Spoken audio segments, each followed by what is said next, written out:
نحمدہ و نصلی علی رسولہ الکریم اما بعد فاعوذ باللہ من الشیطان الرجیم بسم اللہ الرحمن الرحیم رب اشرح لی صدری ویسر لی امری واحلل عقدۃ من لسانی ویفقہوا قولی۔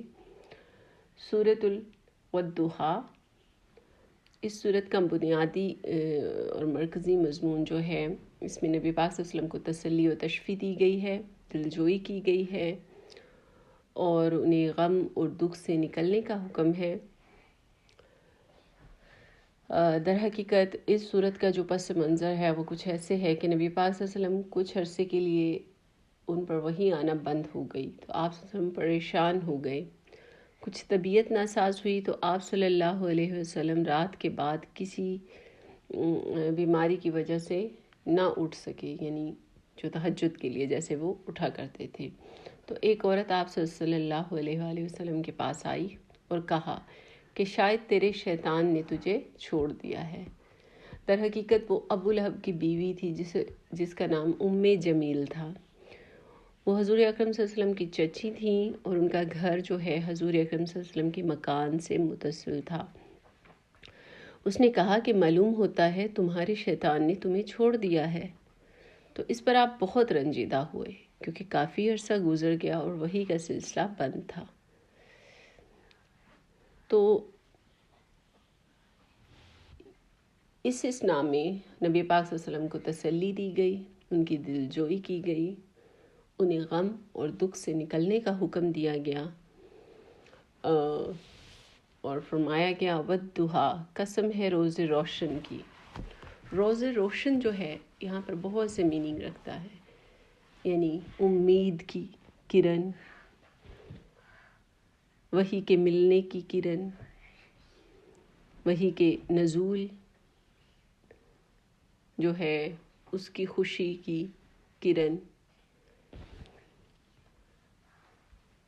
وہی بھی سورج کی روشنی کی کرنوں کی مانند ہے جو کہ روشنیوں کو پھیلاتی ہے اور اندھیروں کو ختم کرتی ہے، دل کو سکون دیتی ہے، اور رات کی جبکہ وہ سکون کے ساتھ طاری ہو جائے، واللیل اذا سجا، رات کی، پھر رات کی اہمیت کو بھی دیکھیں، آیت بہت گہرے معنی رکھتی ہے کہ رات کی اہمیت کو نگلیکٹ نہیں کیا گیا، کہ یہ رات اور تاریکی جو ہے اس کو اللہ تعالیٰ نے ناپسند نہیں کیا، یعنی یہ سب جو ہے نظام کائنات کا، زندگی کے نظام کا ایک حصہ ہے۔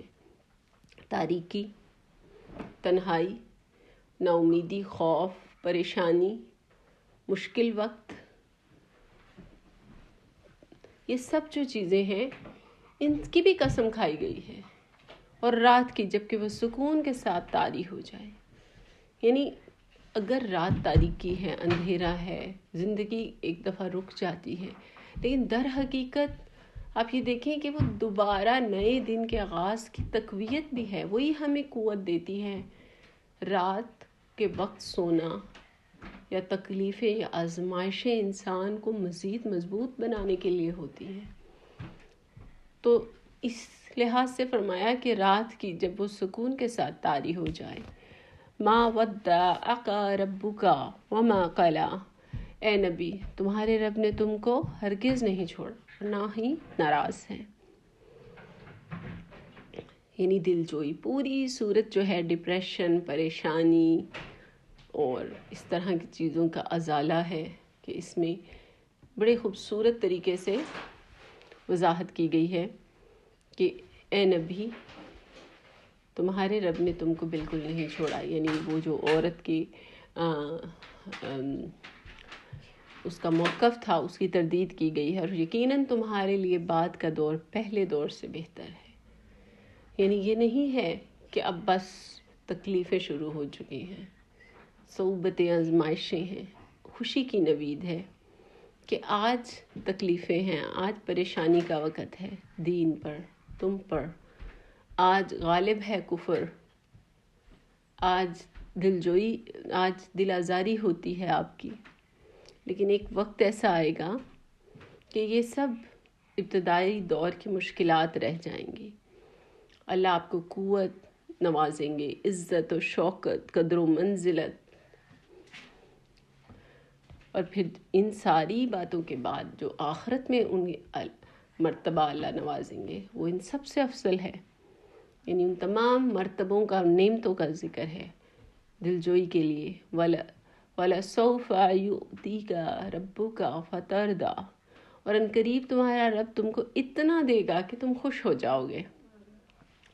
اب اتنا دینے سے مراد کوئی مال و زر نہیں ہے، یعنی دین کو ایسا غلبہ دے گا اللہ، تو آپ کے مقصد کو ایسا غالب کرے گا کہ آج جو لوگ آپ پر ہنستے ہیں یہ حیران ہو جائیں گے.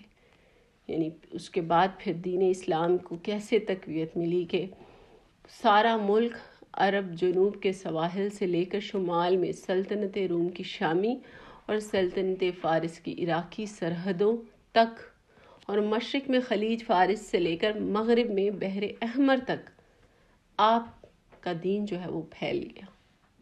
لا الہ الا اللہ محمد رسول اللہ جو ہے اس کا نعرہ گونج اٹھا. یہ ہے کہ اللہ آپ کو اتنا نوازیں گے کہ آپ خوش ہو جائیں گے.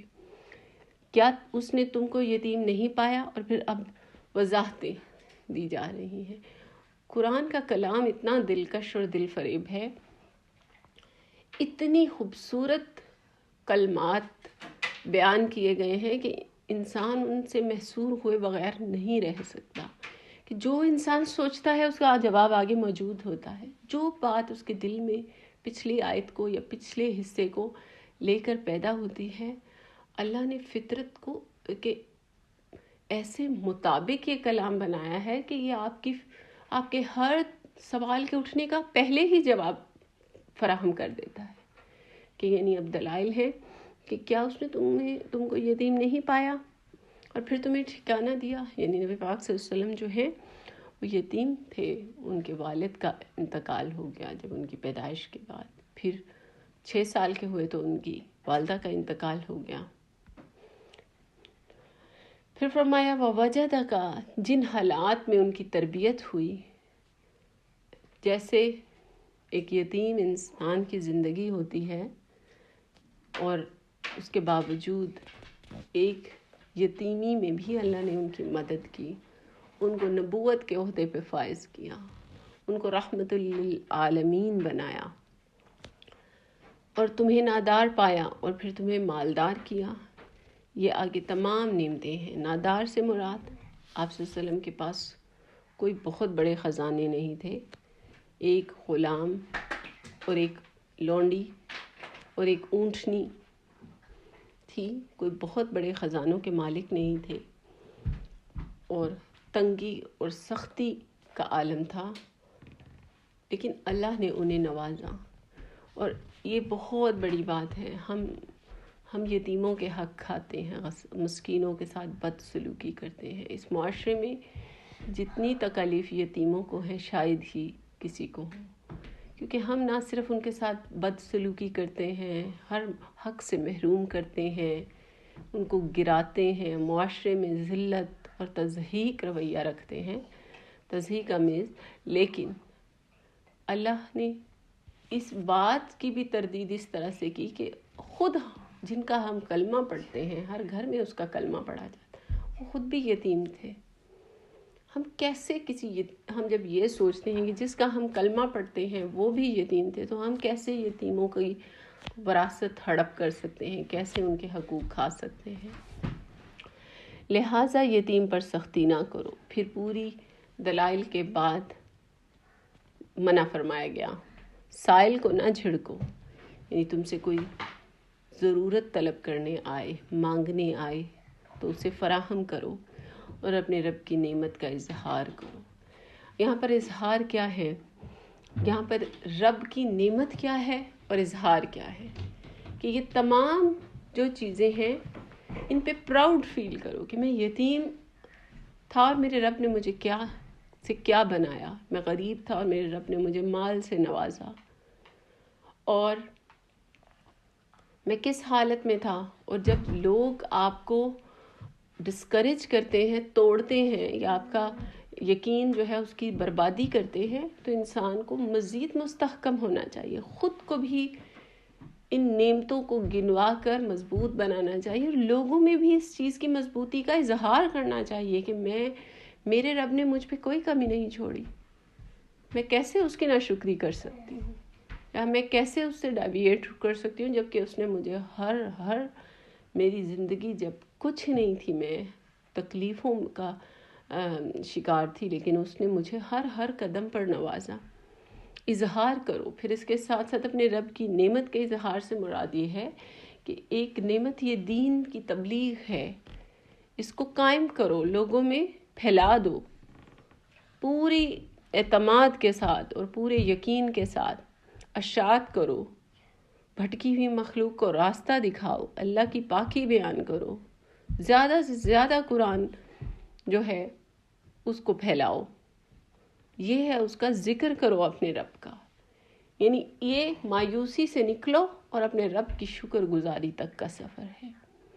یہی سورہ مبارکہ جو ہے اس کا بنیادی مضمون ہے کہ ناشکری، مایوسی، دنیا کتنا بھی آپ کو ڈسکریج کرے اس سے نکلو، اپنے رب کی نعمتوں کو یاد کرو اور پھر اس کے اظہار اور اس کے یقین میں لگ جاؤ، اسی مقصد میں لگ جاؤ جس کا رب نے آپ کو حکم دیا ہے۔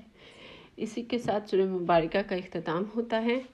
اللہ تعالیٰ ہمیں اس کلام کے سمجھنے اور ان پر عمل پیرا ہونے کی توفیق عطا فرمائے۔